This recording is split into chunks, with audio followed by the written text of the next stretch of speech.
Guruve Gaura Chanjaya Radhikaya Tidale Krishnaya Krishna Bhaktaya Tad Bhaktaya Namo Namaha Vancha Kalpa Turubhyascha Kripa Sindhubevacha Patitanam Pavanebhyo Vaishnavebhyo Namo Namaha Jaya Shri Krishna Chaitanya Prabhu Nityananda Shri Advaita Gadadhara Shivasari Shri Gaura Bhaktivinoda Hare Krishna Krishna Krishna Hare Hare Hare Rama, Rama Rama, Hare Hare. Dandavat Pranam devotees. So today is the Avirbhav Mahotsav of Srila Bhaktivinoda Thakur. And later on our phone conference, obviously, we will have an elaborate description of the glories and history and everything of Srila Bhaktivinoda Thakur. But I just want to make a short video because it aligned with the purpose for which I normally do these, which was questions and answers. And some time back, there was a question which I answered to the person directly, but they had requested that I include it in one of these sessions. And that was about the Bhaktivinoda Dhara. What is the Bhaktivinoda Dhara? How is it different from any other line of conception coming from Sriman Mahaprabhu? And so I thought I would deal very quickly with that today. I do have a lot of services today, so obviously I'll try to be very concise. So essentially, Srila Bhaktivinoda Thakur is sort of a pivot point in relation to the prophecy of Sriman Mahaprabhu. In Chaitanya Bhagavat it's mentioned, so a lot of times this verse is understood that the chanting of the holy name will be spread to every town and village.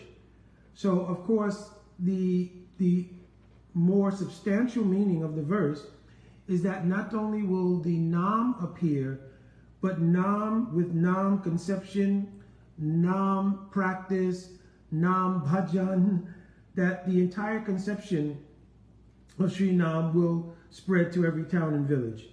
Because Harinam, of course, is not only the Nam Akshar, which means the letters of the holy name, but it is the substance of Nam. And I did a lecture previously by the grace of Guru and Parampara on the unfoldment of Harinam from Nam Akshar to understanding the various levels of experience of Nam, up to understanding how Nam becomes one name of Chaitanya Mahaprabhu. And in the Leela of Chaitanya Mahaprabhu, we're encouraged to chant the 8 pairs of Yugal, Nam.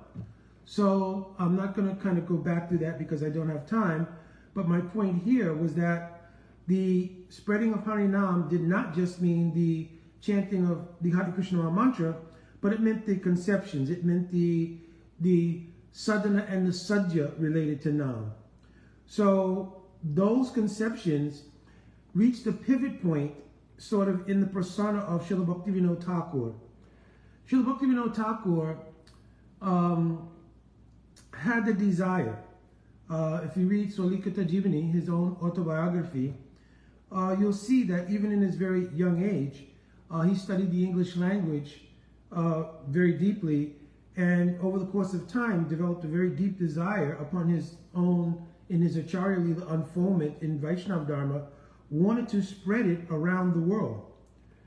So he sort of synthesized all the teachings of Mahaprabhu that had come through our Goswami Varga, and especially you can see this in writings like, there were many writings prior to, but in the writing of Jaiva Dharma, you have a complete synthesis of all the Goswami writings. If you can find everything from the conceptions of Brihad Bhagavatamrita to Bhakti Rasamrita Sindhu, Ujjalanimani, and all Satsandarbhas, you'll find also in Jaiva Dharma. So he was a synthesis of the conceptions and teachings of Mahaprabhu to our Goswami Varga.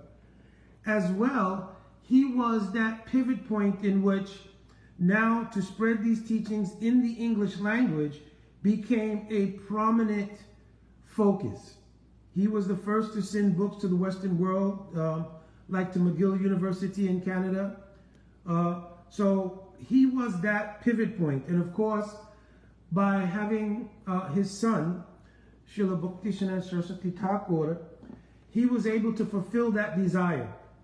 It's a very interesting thing. I've spoken to devotees before, how even when you read Jaiva Dharma, you find that interesting sort of pivot point in the even tradition of bhajan practice. Because in Jaiva Dharma, the Nirupadi Vaishnava practice, how our Goswami Varga and how those coming down in traditional pariwars, how they practice is present in Jaiva Dharma. At the same time, the conceptions which Srila Bhaktivinoda Saraswati Thakur brought forward in the Gaudiya Math, and hence all of the Angas of Gaudiya Math that were produced from the disciples of Srila Bhaktivinoda Saraswati Thakur, and especially the kind of fulfillment of the prophecy in the most substantial way by our Srila Prabhupada, right? You can see that pivot point where Srila Bhaktivinoda Saraswati Thakur created the practice of bhajan life in such a way that it would be something digestible by everyone around the world. If you look at the traditional practices, if you read Gaura Govindachan Smaran Padati, other writings of various practitioners in the pariwars, the traditional pariwars, quote, then you'll see it may not have been that easy in a worldwide basis for people to pick up a practice like that. The essential element of that practice was bhajan life, right? Preaching may have been there in a certain capacity, but certainly it wasn't there in the missionary spirit that was generated by Gaudiya Math. So also, please don't misunderstand this, because I'm not a person who makes artificial distinctions between the pariwars and Gaudiya Math and that whole sort of thing. I'm just speaking historically. What was observable was that the essential practice was the focus. Bhajan life was the focus in the pariwars, and a combination of bhajan life, but also missionary activities in pursuit of the fulfillment of Mahaprabhu's prophecy was a big part of the establishment and the sort of change of direction, for lack of a better word, of the activities of Gaudiya Math. The reintroduction of Tridandi Sannyas, the nature of even how we conceive of the practice of bhajan life, the whole idea of Daivi Varashram. So many, many things were the result of that pivot, beginning with Srila Bhaktivinoda Thakur, whose desire was to spread the true teachings of Mahaprabhu in fulfillment of that prophecy all around the world. And Srila Bhaktivinoda Saraswati Thakur, who was the embodiment of the assistance that Srila Bhaktivinoda Thakur prayed for to accomplish that. And of course, as I mentioned in persona, our Srila Prabhupada was the actualized vehicle of that happening. And then my own Guru Parapadma, Nityalila Pramishna Vishnu Parapadma Sastutra Sisima Srila Bhaktivinoda Narayan Goswami Maharaj, Pujapat Srila Bhakti Rakshak Srila Goswami Maharaj once made a statement that it was like two installments of the fulfillment of that prophecy. Because when my Guru Parapadma came, he sort of unlocked a lot of the nature of the actual practice of Raganuga Sadhan without bypassing the building blocks which were established by our Srila Prabhupada and by all Gaudiya Acharyas. No Gaudiya Acharyas suggest that you can just jump out of entrance into the practice of bhakti and jump immediately into the process of Raganuga Bhajan. Please hold on 1 second for me.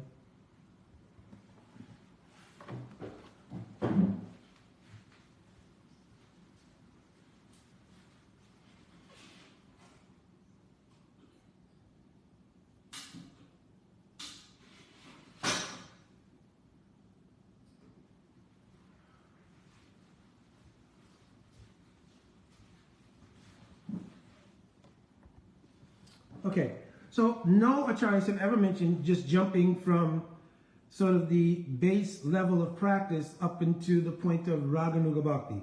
But at the same time, the practice which was given even by our Srila Prabhupada certainly was the practice of Raganuga Bhakti, because it's mentioned in Chaitanya Charitamrita, Sakale Jagate Mora Vairi Bhakti Braja Bhakti Nahi Sakti. It's not possible to obtain the worship of Radha Krishna which is the predominant deity established by Al Srila Prabhupada. There were exceptions in Ramanrati, in Bhubaneswar, and other places where Srila Prabhupada might have established Gaurnitai, and in these cases Krishna Balaram. But if you look everywhere, predominantly in Srila Prabhupada's movement, the deities of Radha and Krishna were established. And though Srila Prabhupada, for punctuality, cleanliness, and standard, mentioned they should be worshipped like Lakshmi Narayan, he certainly could have established Lakshmi Narayan deities if that was the actual intent of the worship. But he did not. He established the deities of Radha Krishna because that is the upasam sadhya for us. In other words, the goal of our practice, of our worship, is the attainment of service to Shri Radha Krishna Yugu, especially in the mood of Radha Dasya. This is a prominent part of the vichar of Sri Chaitanya Mahaprabhu, is mentioned in so many places, but also in the verse, Anarpita Chirim Chirat Karunavatina Kalo, right? Unata Ujjala Rasa, Swabhakti Sriyam. So you can analyze this verse and you'll get clarity on the idea that Radha Dasam was the prominent feature of the vichar given by Srimad Mahaprabhu. So Srila Prabhupada certainly did not deviate from that, and neither did my Guru Parapadma veer away from that, but rather he elucidated the fact that this was the teachings of Srila Prabhupada. So in a dual installment, the prophecy of Mahaprabhu was fulfilled. So without Srila Bhaktivinoda Thakur, without his becoming that pivotal link between the tradition that had been followed from Mahaprabhu's time to the time of Bhaktivinoda Thakur, inclusive of the observation of the many, he counted 13, Apa Siddhantic and Apa Sampradayas that had risen, that also being acknowledged, Srila Bhaktivinoda Thakur set again straight the true teachings of the path of Srimad Mahaprabhu. Always, in every line descending from Mahaprabhu, there were sincere, true, and actual followers, and then there are those who deviated from the conceptions and from the true vichar given by Mahaprabhu. So, and that includes extension into even in the development of Gaudiya Math everything. There are some who stayed aligned with the true practice of the vichar of Mahaprabhu, and those who, for various reasons or whatever, may have deviated from that. So this is not something that's also exclusive to one section and not another. But the point I'm making here in the glory of Srila Bhaktivinoda Thakur is that without Srila Bhaktivinoda Thakur, this pivotal period doesn't really take place. And the conceptions that were passed by Srila Bhaktisiddhanta Saraswati Thakur were the full embodiment of the conceptions of Srila Bhaktivinoda Thakur. So we have to give due recognition to our experience being that of the Bhaktivinoda Dhara, which is what I put in the title. And we have to recognize the honor to be in the Bhaktivinoda Dhara. And again, that's never to the exclusion or competition with anything else. It is the nature of what line of vision adjusted the vichar of Mahaprabhu in such a way the prophecy of Mahaprabhu could be fulfilled. So we're all the beneficiaries of that mercy of Srila Bhaktivinoda Thakur. And so on this day, we want to pray for his causeless mercy. And I want to take the opportunity to kind of multitask and do two things. One was to answer a question to some degree that a devotee posed earlier regarding the Vichar Dhara of Mahaprabhu as well, but coming through Bhaktivinoda Thakur and the other lines that have come from Mahaprabhu. So this was meant to be very short. Also, we do have a Bhakti Intensive coming up. It's all the way into next year in June. So, but still, if anybody's interested in attending, you should inbox me. I'll send you the necessary information. We had been having them in South Florida, but in this next year, we're moving it up to Virginia area because many of the devotees who are attending were coming to South Florida. We've done that for like 3 times already. So I thought we should also make some sacrifice, those who are in the South, more or less, to go to Virginia and to just make it easier. If you do inbox me, I can send you the information. And when people are working together, it brings down the expense for people who want to come. The intensive itself is free. There's no charge for coming to the intensive, but the accommodation, there's a cost. And so I could send you that, and people want to come and they want to maybe share with someone else to bring the cost of that down. That's also an option that's available. All right, my Dandavat Pranam devotees, Vanchakalpatrivishya, Kripashinnavevacha, Patitanam Bhavanyo Vaishnavevyo Namo Namaha, Jai Radhe Radhe.